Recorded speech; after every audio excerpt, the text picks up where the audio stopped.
Of ഇബ്ൻ മാലിക്കുൽ അസ്ജഈ എന്ന സ്വഹാബി ഒറ്റ രാത്രിയിൽ സമ്പന്നനായ ചരിത്രം. അസ്സലാമലൈക്കും.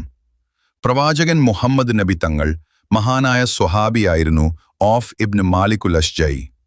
ഒരിക്കൽ അദ്ദേഹത്തിന്റെ കുടുംബം കടുത്ത സാമ്പത്തിക പ്രയാസത്തിലായി. അതിനിടയിൽ അദ്ദേഹത്തിന്റെ മകൻ ശത്രുക്കളുടെ തടവിലാകുകയും ചെയ്തു. വലിയ ദുഃഖത്തോടെ അദ്ദേഹം നബി തങ്ങളെ സമീപിച്ച് സഹായം തേടി.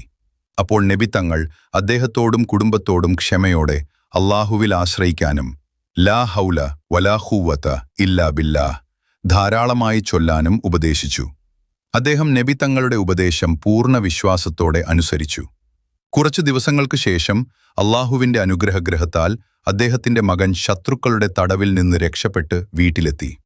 കൂടാതെ ശത്രുക്കളുടെ ഒട്ടകങ്ങളും ആടുകളും കൈവശമാക്കി തിരിച്ചെത്തിയതിലൂടെ കുടുംബത്തിന്റെ സാമ്പത്തിക സ്ഥിതിയും മെച്ചപ്പെട്ടു. ഇങ്ങനെ അല്ലാഹു അവർക്ക് വിശാലമായ ഉപജീവനവും സമ്പത്തും നൽകി. ഈ സംഭവത്തിലൂടെ നമുക്ക് ലഭിക്കുന്ന വലിയ പാഠം: പ്രയാസങ്ങൾ വരുമ്പോൾ നിരാശപ്പെടാതെ അല്ലാഹുവിൽ പൂർണ്ണമായി ആശ്രയിക്കുകയും നബി തങ്ങൾ പഠിപ്പിച്ച ദുആകളും ദിക്റുകളും പാലിക്കുകയും ചെയ്താൽ അല്ലാഹു പ്രതീക്ഷിക്കാത്ത വഴികളിലൂടെ സഹായവും ഉപജീവനവും നൽകുമെന്നതാണ്.